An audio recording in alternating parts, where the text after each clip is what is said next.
Joining us today is Dr. Andrew Malinow, Ph.D. from Columbia in cognitive psychology. I'm your host, Kevin. And I'm your co-host, Brian. You're now tuned in to Coder Conversations. Thank you for joining us today, Dr. Andrew. Oh, it's my pleasure. Thank you for having me.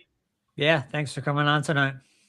Yeah, we're finally able to get you on the show, but your area of expertise is really interesting, cognitive psychology. So you kind of combine psychology with technology to be able to help people. That's right. I mean, for me, I've always had sort of an ambivalent relationship with technology. I obviously like make a living from it, and I love building things, and I'm fascinated by its capabilities. But if I had my druthers, I'd be outside like all the time, living in like Montana or something. And so I see this next wave of AI as really liberating us from systems and dependency on interacting with them so much, because we'll be able to automate a lot of the tasks that currently have us sitting in front of computers for hours upon hours. Right. Yeah, I kind of look at AI as almost like just being able to interact with it. It's like a higher level programming language. Like you had really low level before machine language and assembly, C, C++, then went to like Java, JavaScript, and now you're at something that's like close to pretty much human level. You communicate with a machine at a human level, and it enables you to do a lot more than you were able to before. Yeah, 100%. And I think though it's important that all of the AI should work for people and allow people to spend more time on doing the things that are innately human, like communicating between people. That's become very, very difficult because we have a lot of systems and interfaces and data being exchanged all before people who may enjoy talking to each other are connected. Right. Oh, I think you're muted there, Kev. How were you able to merge technology and psychology? Um, so my dissertation focused on designing web-based software to teach proportional reasoning to students with learning disabilities, and I saw being able to present information in the context of my dissertation was mathematical word problems, and some students struggle because they have dyslexia. Some people struggle because they can't build a mental model of a proportion. By using technology, I was able to present multiple representations and visualizations that were connected to help address different people's whatever limitations they may have in certain areas. So, I mean, that's like 20 years ago, but most along the way, I used technology to help small community hospitals identify with more accuracy of the chance that a patient would become readmitted within 30 days. That was sort of a pilot effort that never quite reached fruition. But most recently, I developed Junior to help myself originally. I've been laid off twice since 2022. After the first layoff, I was unemployed for almost a year and ended up having to sell my house. Oh, And it was a wow. really, yeah, it was a brutal experience. I That's mean, really terrible. difficult. Yeah, and by the same token, that's not a situation unique to me by any means. I recognize that I wasn't alone. There were a lot of people struggling. Of course, that doesn't make you feel better when it's you that's watching Sure. movers pack up your house and stuff. Right. I got a job. Finally, I was like, I'm all set. And a year later, it was a bootstrapped startup that ran out of money, and I found myself laid off again in February of 2024. So Wow. I knew I needed to do something different. I'm a tech guy. I was scrolling LinkedIn one day and saw this LinkedIn job hack. And the post said, when you're using your search terms on LinkedIn, instead of filtering to jobs, once you get your results back, filter to the posts tab, because a lot of people are posting jobs directly. They're not listing them in the job section. And these posts have very little engagement. So sure enough, I tried that, and there was a software engineering position that was posted by someone at Mongo. I added a little comment, hey, this looks like a really interesting position. I told a little bit about my background. He replied within an hour. I talked to him on the phone the next day. We had a really good conversation, after which he said, okay, you need to formally apply to the position. So we have you in our ATS, but I'll alert the hiring manager to look out for you. The next week I had an interview with the hiring manager. And while that opportunity didn't lead to a job, it happened. I got a really solid at bat out of it. And I thought, wow, this works. Let me automate it. Right. So I did. And with the advent of Gen AI, it took me like 2 days to write this script. And when I started running it for myself, I didn't know anything about LinkedIn guidelines or what was reasonable number of comments to post. So I left 800 comments a day for 3 consecutive days. And what I would do with the comment is I inserted a Calendly link at the end of each comment. And within 3 or 4 days, this was April 14th, within 3 or 4 days, my Calendly was completely booked for the rest of the month with 15-minute slots. Wow. And yeah, and I got sucked up into like 4 or 5 hiring cycles. I got a job out of it. And I thought, wow, I'm onto something here, right? So let me take the extra step and productionalize it. And that obviously took quite a bit longer than 2 or 3 days. So, but I'm a big believer though that hiring is so ridiculous. There's so many. You're competing with a global workforce. There's offshoring. There are Philippines outfits for tech talent is everywhere, and you need to be able to talk to someone, right? A resume is an abridged, self-edited, very limiting presentation of yourself that you put together in hope that something lands, right? One of your bullets is going to resonate enough that someone's going to say, we want to talk to this guy. And it's just, it's too difficult, right? People are much more complicated and accomplished than a resume, industry standard 2 pages could ever really fully communicate. And the best way to get a sense of what someone can contribute is to talk to them. Right. So you gave us like a little hint of Junior, but can you describe a little bit more of what it does exactly? It like goes through and searches for job listings and talks to people. Yeah. So Junior is very simple. He takes 2 inputs from users. It's a professional bio. You can copy and paste your resume. You can copy and paste your full LinkedIn profile. You can use ChatGPT to create some sort of tighter version of it. Right. You enter your bio, and then you enter your search terms, and the search terms help you identify the post. The bio presents an input as context into an LLM.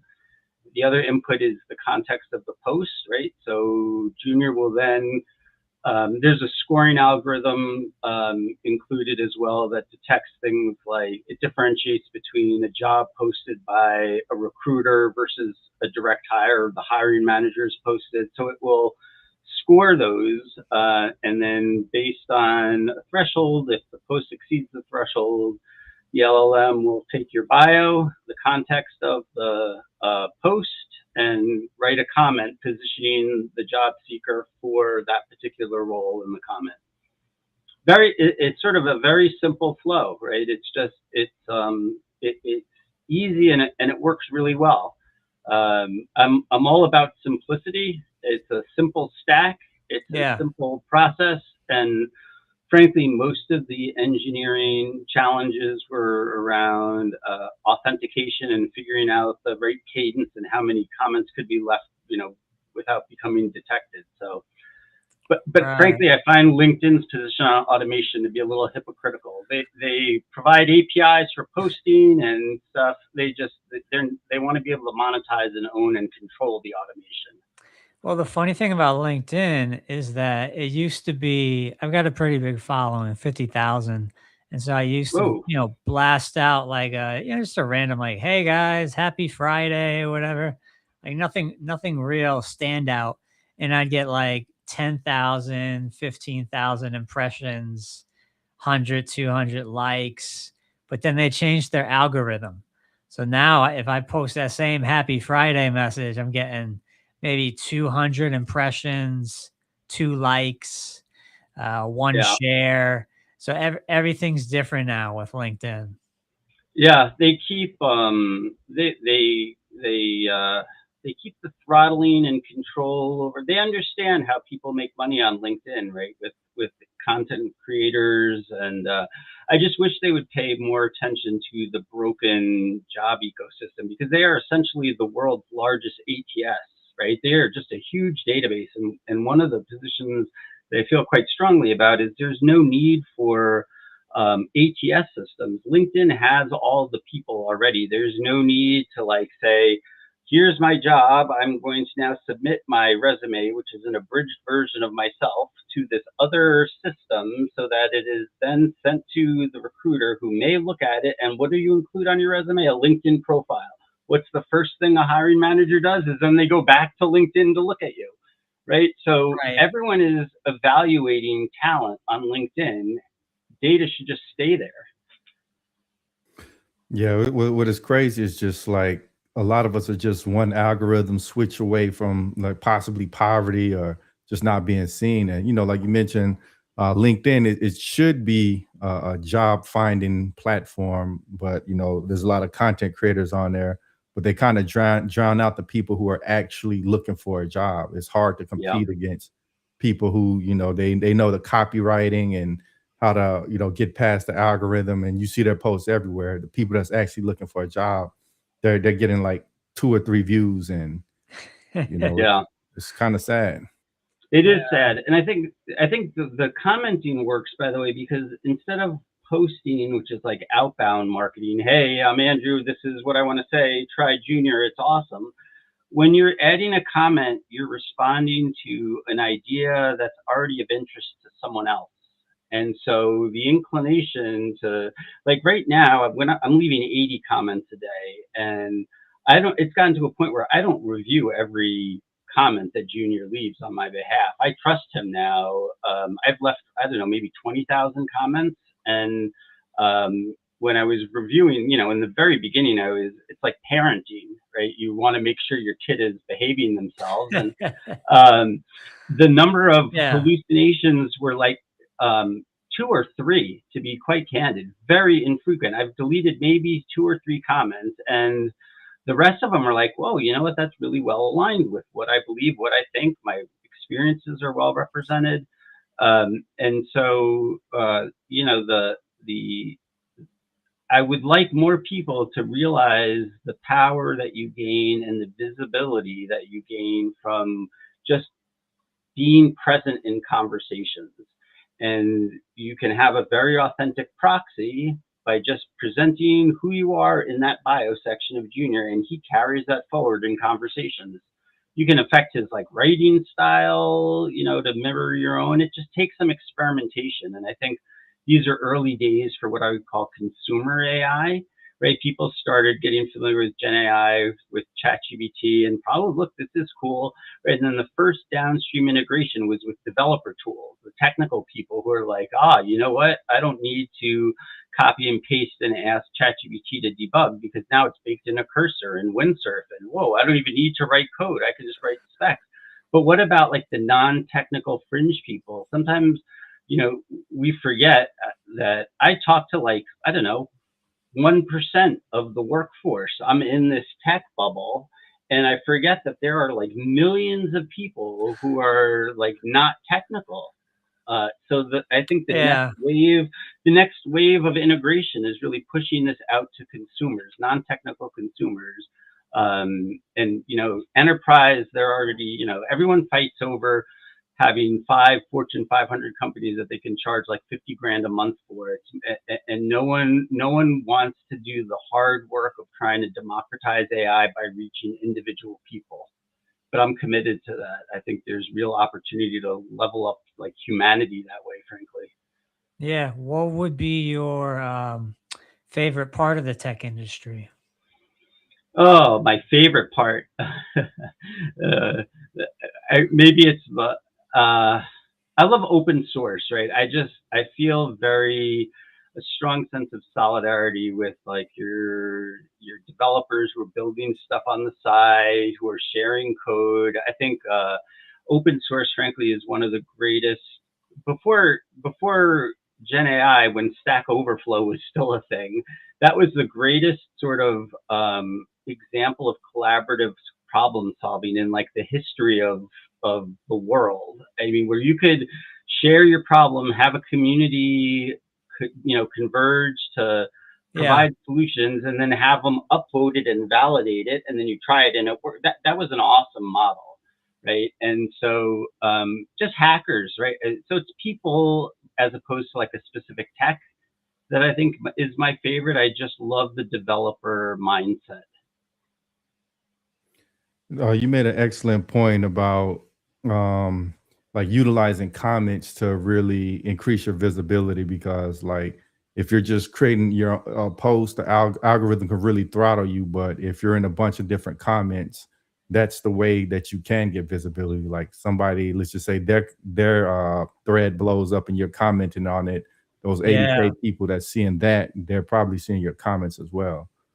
Oh, 100%. I mean, I've noticed like some of my posts will get, I don't know, 100 impressions or something. A Yeah. comment on someone's thousands. I mean, Junior routinely gets thousands of impressions on some of his comments, and you can take it a step further and do it by design. I mean, I'm starting now that it's very stable, the platform and the code base for job seekers. I've started to do some additional feature development work on just playing around with the idea of going after content creators in the recruiting space, right? So people who have 500,000 followers, you can direct your junior not towards just like keywords, but you can also put in names of companies, or in this instance, names of people.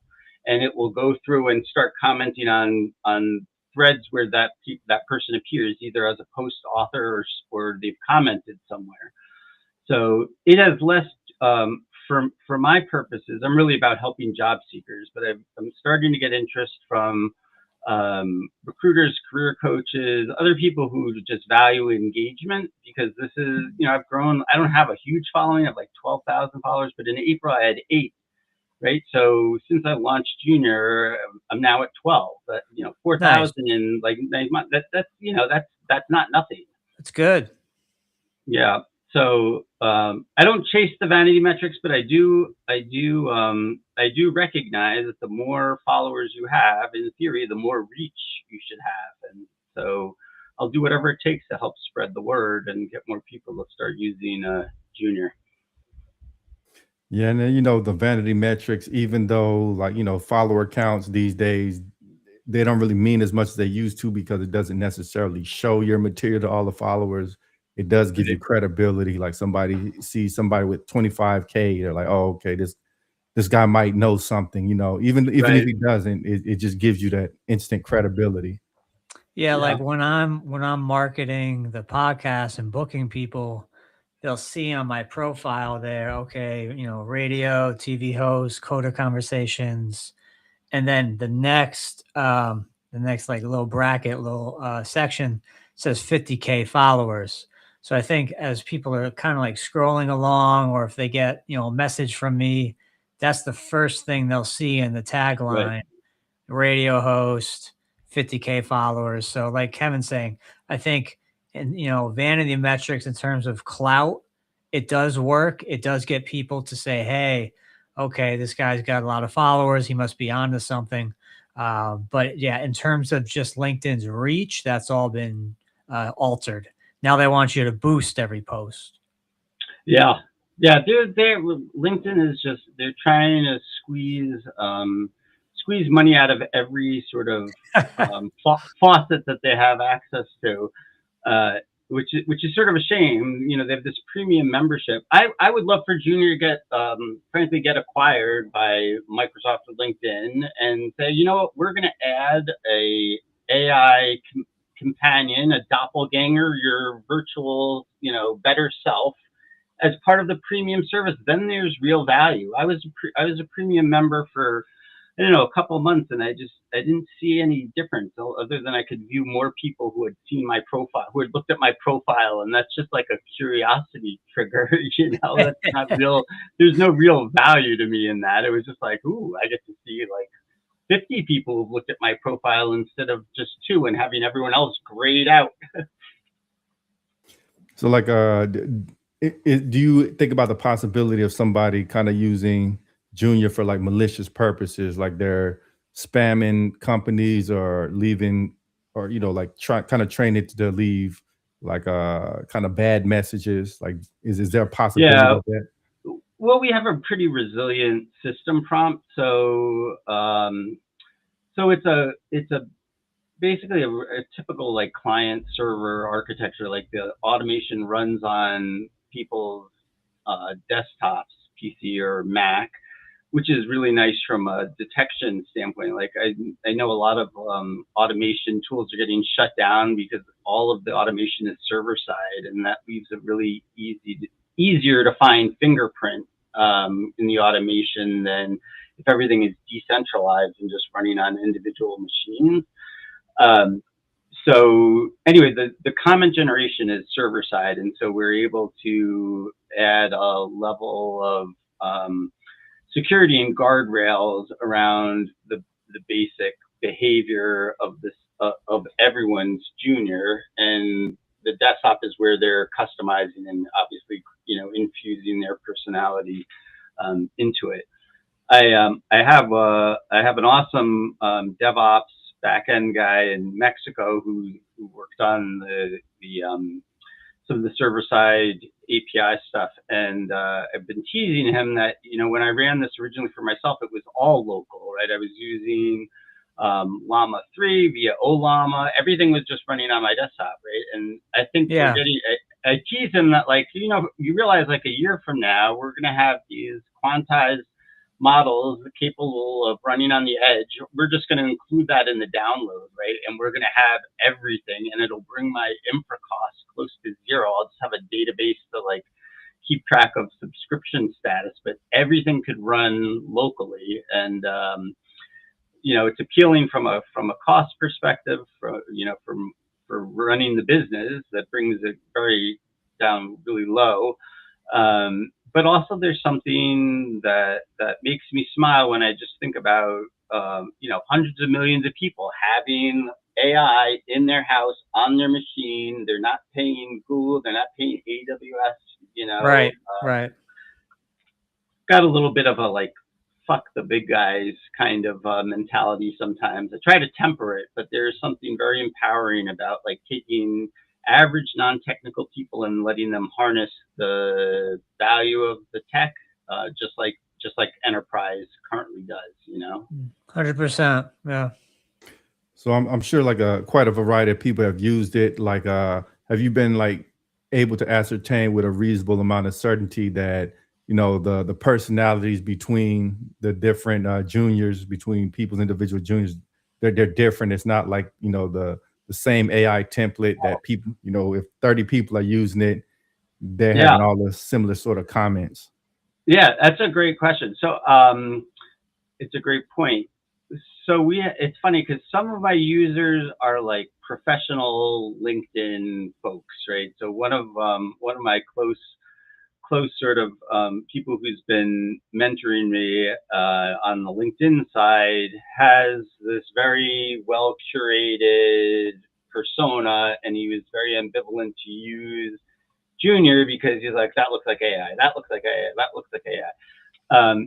He probably doesn't represent the target market, frankly, but I do listen to him very carefully because the ability to have control over Junior's voice and the way he expresses himself is really important because he is the person's proxy.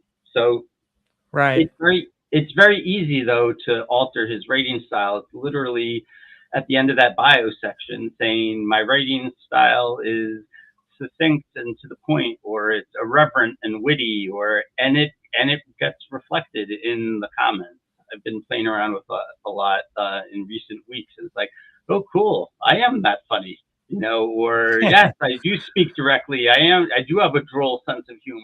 So it's very responsive. I think to do that though, I probably need to have more enablement collateral on the website, or I try to meet very closely with people when they're starting out and offer tips and stuff.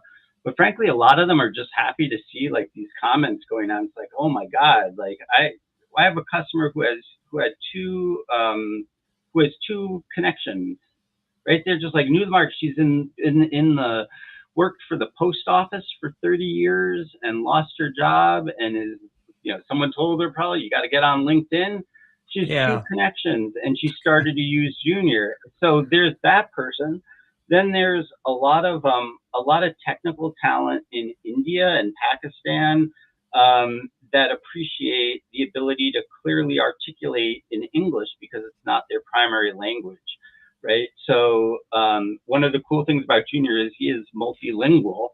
I've commented on like posts in Hebrew and Russian, and it's really funny to see this conversation when the original post was not in English, right? And someone will reply, and then all of a sudden it's like, whoa, I'm like breaking down like language barriers here. This is pretty cool. Awesome. So, like, can you tell us about a few of the success stories from people who've used the product? Yeah, so it's early days still. So to be quite frank, I only recently was able to get Apple's verified developer status, which was, to be honest, probably the most substantial engineering headache in this whole thing. I posted about it and it was brutal. So for a while, I didn't have any Mac users because I promoted it. I finally figured out like CI/CD and tagging and releases, and able to respond very quickly as users found bugs. Anyway, so I'm just picking up momentum now. It's too early for like testimonials beyond just my own. And everyone has been telling me that's what you need now, right? You need some of these users to say, oh my God, I used Junior. I was expecting like a 6 to 9 month job search. Instead, I had like 4 interviews within a month. I landed a job within like, 8, 9 weeks. That's a key point, right? This isn't a silver bullet. I don't promise that you're going to get hired a week after you use Junior. But for seasoned people who have looked for work before, 6 months, 4 months, that's a good job search in this market to be able to go. If you're a seasoned professional and you get a job within like 4 months, that's like good. It's not bad. Yeah, it's not bad, at least now. Yeah. So, and it's funny because the time to job thing came up with like pricing too. I started out very cheap, with like $20 a month, and I have an advisor who's like, Andrew, that's like way undervalued. Think about if you could save someone a month, even help them get a job a month faster. That's a month worth of salary. That's a hell of a lot more than $20 a month. But anyway, so that the focus, guys, is definitely now on helping the existing users get the most out of it and use it the right way, and to start to capture testimonials, because they're just waiting to happen. It works. It worked for me. There's no reason why it won't work for my users. Right. So what does your marketing or advertising look like right now? I'm sorry, it's not a funny question. I've got like 3 other jobs, right? This is I'm making $400 a month on Junior. So I work, I do some AI consulting on the side. I'm a fractional CTO for another startup. What does my marketing look like now? That is the conversation of the night. At this point, I've tried purposing Junior towards it, right? So he for a time I was targeting job seekers and people who are looking for work to sort of soft sell, would empathize with their post and make contact with them. And then if they responded to him, then I would come in and I would say, oh, I'm really sorry you're struggling for, this is what worked for me. Right. I don't have the time to do that, I need to, a couple of people have suggested posting outside of LinkedIn and like Facebook and Reddit groups. I tried a Reddit group like half-assed, but spent like an hour and posted in a couple of subreddits. I got banned from one for like listing a link to a product. I was like, I'm trying to help these people, but I got banned. Yeah. That's the unbelievable part about Reddit. It's great, but they have all these rules. Sometimes I'll like, reply to a comment and then I'll get that auto bot will hit me back. Oh, your comment has been removed because of these community guidelines. I'm like, really? Yeah. It's real. It's like very self-righteous, So it's just interesting to see the different cultures of different platforms. So anyway, so the marketing, I also set up, and I have yet to. I'm finding just in general, sustained focus on any one strategy is required if you're going to truly evaluate whether it's been successful or not. So I have half-heartedly tried too many things and have not spent enough time on any one of them to say definitively, this should work, let me spend more time here. I've been doing these like rapid experiments that aren't necessarily helpful because I haven't spent enough time on any one of them to ensure that it was a true experiment. But one of the things that I'd like to do, and I'm set up from an operations standpoint to do this, is to offer approach like headhunters and recruiters and career counselors, people who are seeing job seekers every day, and say, hey, I will give you a percent of every subscriber you give me for the lifetime of their subscription. Say 25%. You refer 10 people to me, they convert from a free month, which everyone gets, to paid subscription. I will give you 25% of that subscription cost every month they're subscribed. And that could turn into some real passive income for these people. But again, it's like, I really need to focus on that for like a month. I need to identify the people I want to offer that to. I need to follow up. I need to have meetings. And I'm like an introvert. And so it takes a lot of energy. I'm sort of like masquerading as a somewhat socially capable guy, but I find that like the social interactions are exhausting. So to have to tee up a bunch of meetings to like pitch myself in this program is like very daunting to me. Yeah, no, I'm an introvert as well, and I think Kevin's kind of an introvert, which is funny that we do a podcast show. and here we are. So after this podcast wraps, we're all going to go into our like cocoon recovery mode, right? But yeah, for whatever reason, we're able to I'm kind of able to break out of my shell. Kev's able to kind of break out of his shell, and we try to get good. We try to keep the vibe of, okay, we're just hanging out in the living room, kicking back. We got a game on, a couple sprites. That's kind of the environment we try to create on Coder Combos. I like it. See, I'm amongst kindred spirits, and that's great. And I think we're at a disadvantage in the world. Introverts are, because anything great that is built or done or to achieve something, it's usually a team sport, and opportunities usually don't come just delivered, wrapped nicely and dropped in your lap. You have to go get stuff. You have to go meet people. You have to talk to people. That's where opportunity is born. And if you're an introvert and your natural inclination when you see someone at a party is, oh, let me go see what they're all about, you're definitely at a disadvantage. I explained juniors, like if you were at a networking event, an industry event, you're at Oracle Open World or whatever AWS calls their get together, whatever, hundreds of thousands of people or tens of thousands. Imagine you can talk to every single one of them, right? And just respond to inbound advancements of those conversations where you can pick and choose. Oh, I like what that person said. Let me interject. Let me now take over. That's what Junior does for you. It's like massively parallelized engagement where users are constantly talking, right? And then can respond as they see fit to inbound progressions of those automatedly initiated engagements. Have you thought about making like a business flavor of it where, okay, let's just say, for example, somebody has a product, let's podcast, whatever, and it goes and leaves comments and says, hey guys, why don't you check out my podcast or check out my t-shirt or Yeah, something? it could do that. It could do that now, guys. And so, like, one of the things I've really struggled with, like, it's, I mentioned it earlier with like the too many experiments, and you can't really evaluate any of them Yeah. because you haven't focused enough. I'm like, basically, one guy, I see that this thing works for job seekers. There are so many other use cases and applications, and frankly, most of them are probably faster ways to money.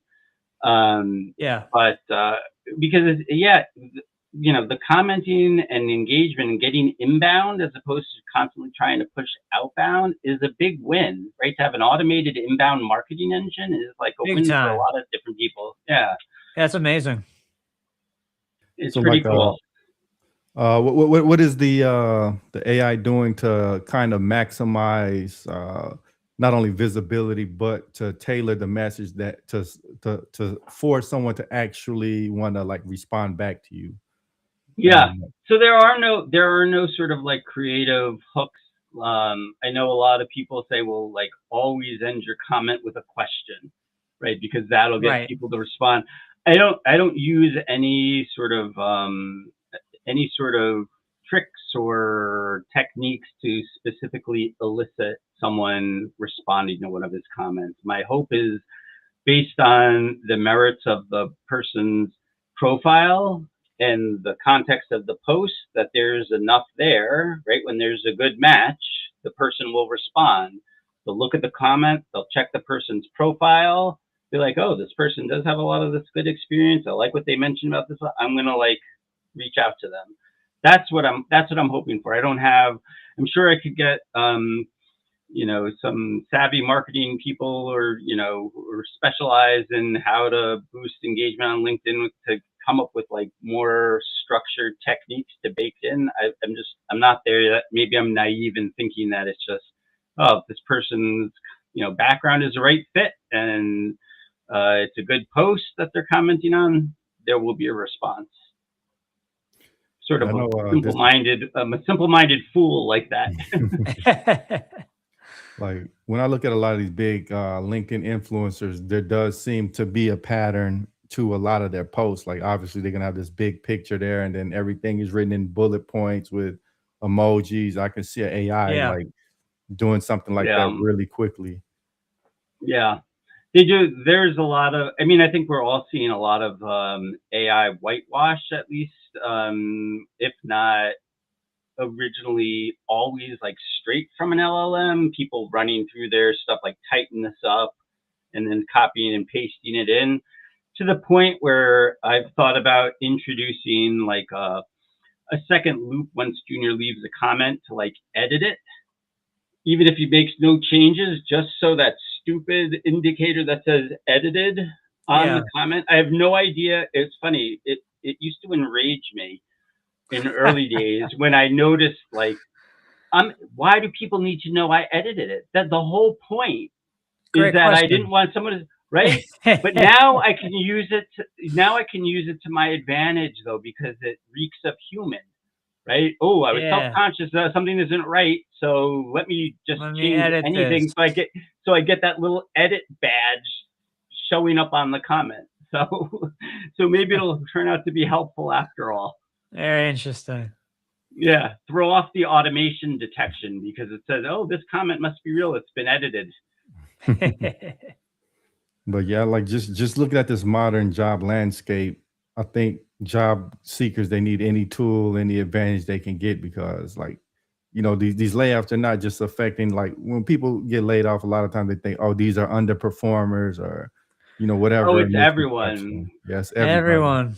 Yeah. It's everyone. It's every industry. I think in tech we felt it maybe first and the hardest, but everyone's losing their job. I see a lot of there's like a group of recruiters that are really dug in on the no, LinkedIn is not broken, it's not ATS systems, it's not and to a certain extent they're right. it is a global, you're competing in tech at least against a global workforce. There are much lower wages and people who are as qualified as you are in other countries. That's no doubt, right? Even like me, I am one of a million. I'm not one in a million. I am one of millions, right? And everyone needs to recognize that we are all special and unique, but so is everyone else. And what differentiates us is likely nothing that you would see in the workplace, right? We're all very different, but there are always going to be hundreds of people who can excel at the same job that you excel at.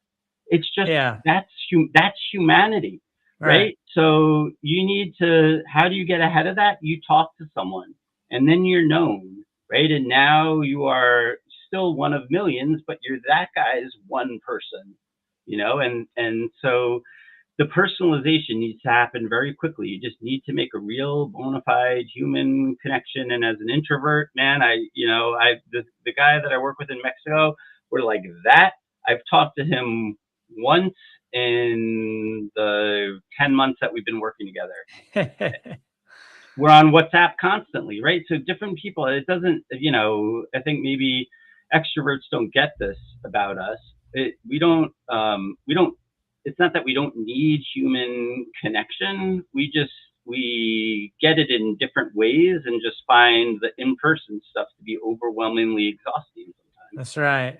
Easier to just communicate online in a lot of ways. Yeah. So. But like you mentioned, visibility is like gold these days because there's so many choices, and even when it comes to employers looking for employees, countless people to pick from nowadays, and their problem is filtering people out. Because it's kind of like when you go to the grocery store, there's 10,000 different drinks, so your mind gets overloaded. So you're probably going to go to grab the one that you're most familiar with, and I think that's exactly right. Yeah. No, that's a great analogy. People habituate just like, oh, everyone's a Python developer with 10 years of experience. Everyone knows OpenAI APIs. Everyone's doing this. And it's just like, everything is the same. And you know what? It's because everyone does have those skills. So hire on something different. And then to your point, Kevin, it's like, oh, I've been watching this person on LinkedIn. They've had some thoughtful things to say. That's the person I want to talk to.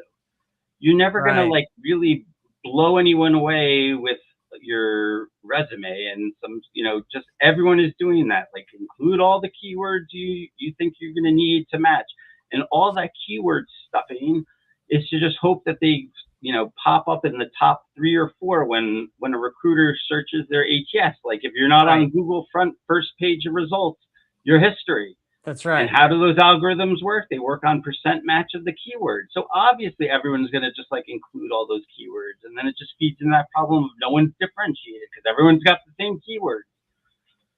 Like you're talking about, with Google, I used to live out in LA. I'm a drummer.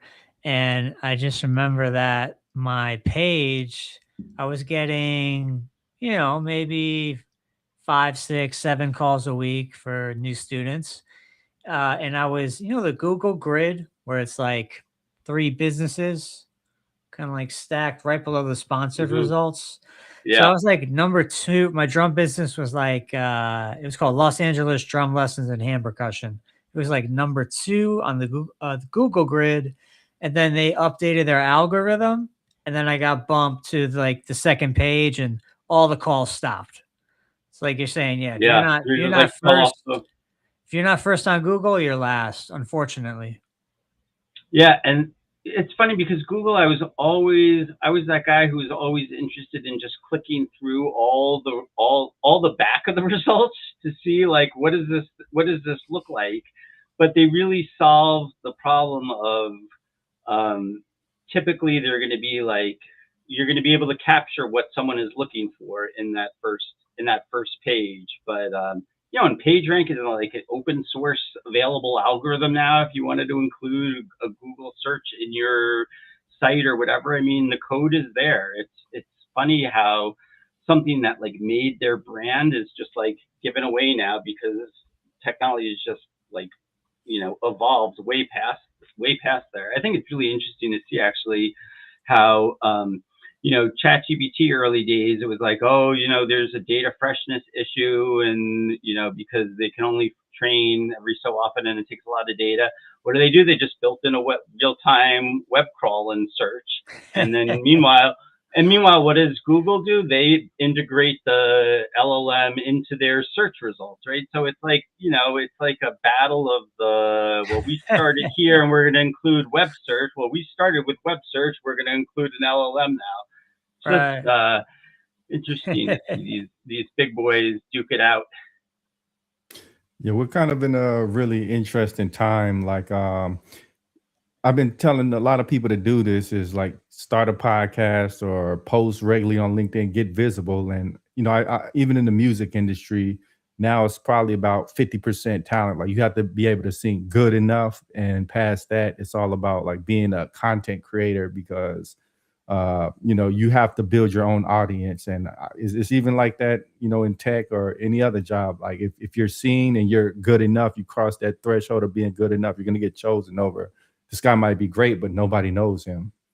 Yeah. That's interesting. When you were telling me that, my sister, I come from a very musical family, although it somehow missed me. I'm not a good musician. I played violin for many, many years and through high school. And it's a tough instrument. Nothing sounds worse than a poorly played violin, let me tell you. But my sister is a musician, and she teaches music theory now. She got a Ph.D. in music theory, and her husband's a professional musician. And when they were dating, Mark is his name, he came over for dinner with my grandmother, and my grandmother said, "Oh, so what do you do?" And he said, "I'm a musician." And she said, "What else can you do?"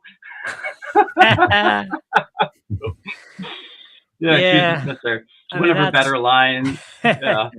That's usually the case. Like for me, I moved out to LA with an indie rock band at 22, thinking, oh, okay, yeah, we're going to get signed. We're going to get a manager. We're going to go far. We're going to get big. And the band ends up with all this internal discord. We break up within 9 or 10 months of being out there. I set up a really good meeting with this manager in West Hollywood, and we met with him, and he was really into our music. And then my singer, he was having throat problems, so we waited to contact the guy back like 6 months. In LA, everything's like moving really fast, so he just ghosted me. He never got back to me, and I felt like that was a huge missed opportunity. Yeah, that's something. Where are some of your influences musically? I love 80s indie. So I used to, when I was in LA, I was playing a lot of jazz fusion. Had cool. a couple of jazz fusion bands I was playing out with. We'd play, smaller venues like Malone's, the Irish pub, House of Blues. Different places, different places like that. But it's tough, I ended up moving back to the East Coast. My family's in New York, so I wanted to move back near family because I felt like, well, I was getting calls. It's sort of like ageism, I was getting calls, getting contacted for gigs until I hit 30. I'm 39 now, and once I hit 30, I noticed all the Craigslist gigs. They're like, oh, we want someone 25 and younger. We will check IDs, like at the rehearsal. Boy. I was like, okay, I kind of see the writing on the wall here. I don't think I can do, because I didn't get high enough to where like I'm trying out for Justin Timberlake's band or Mariah Carey or, whoever else. Those are all like private auditions. You have to be in the know to get in those smaller circles. And for whatever reason, I was never able to break into that. But it was quite an experience, though, looking back. Yeah, it sounds like it. Well, I am 39 too, so I can tell you that the ageism is real. Yeah, I passed 39 a long time ago, my friend. In tech, it's brutal. But it's brutal. Yeah. Yeah, it is. And I think I don't know. I think there's this. there's this misconception that the technical genius is like is that young brain, you know, where you've got that endless energy, and that's where create. It's just not true, It's not right? I true. don't think it's true. I took, you know, for me, it took all of like the experiences that led up. I'm 52. I'm going to be 53 on Sunday, actually.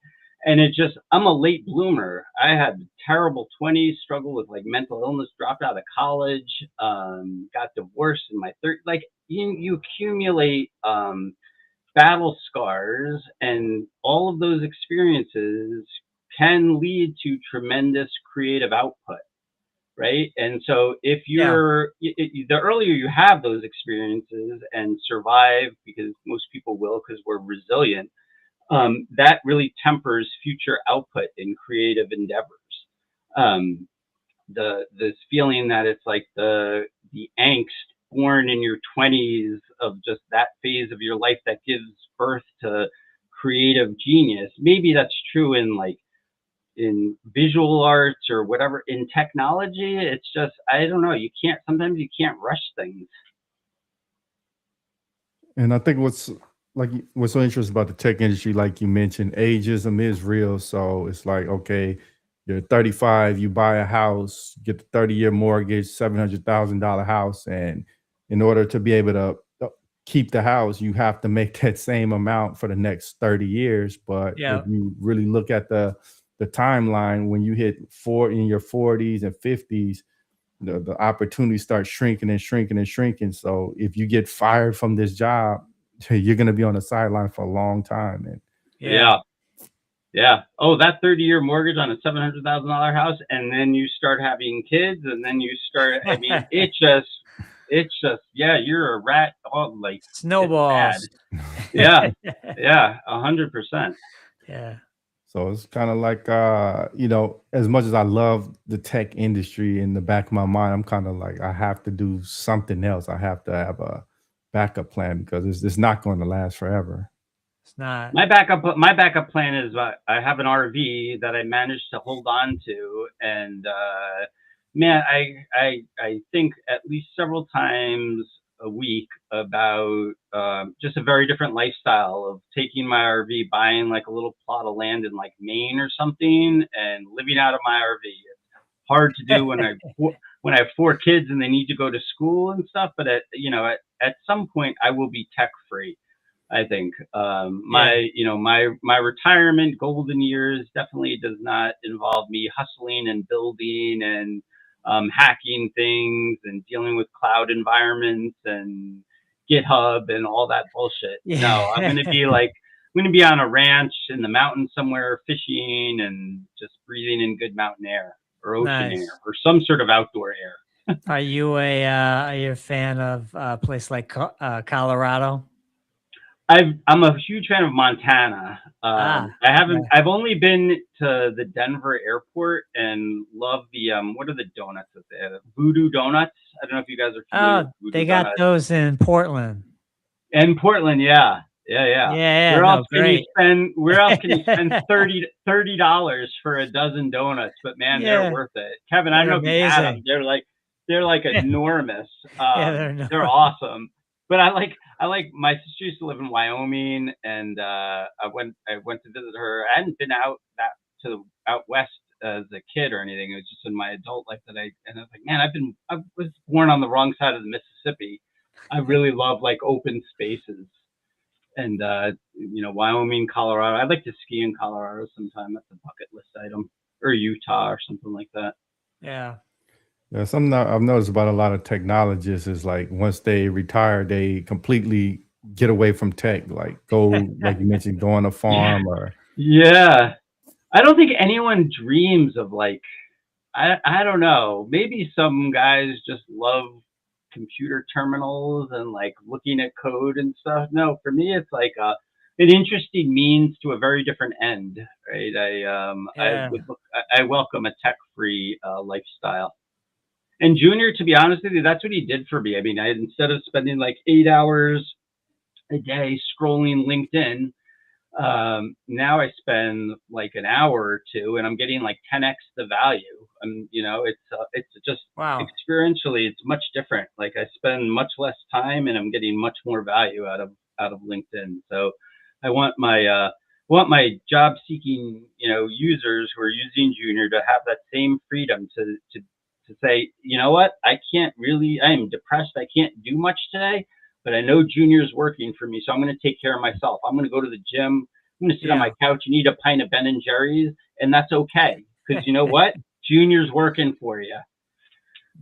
I mean, it's really interesting. Like as kids, we have all of this freedom, but we want to be adults because we think there's going to be more freedom than we get into adult. And we kind of want to go back to being a kid where we don't have those responsibilities anymore. That's right.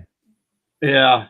It's funny. I tried telling my kids that, Kevin, and they don't believe me, right? No, and that's the irony. That is the irony, is that it's only as an adult do you realize how free your childhood was. But because when you're a child, you just don't recognize that, and the constraints and rules and you're just running around outside playing basketball, you feel like kickball.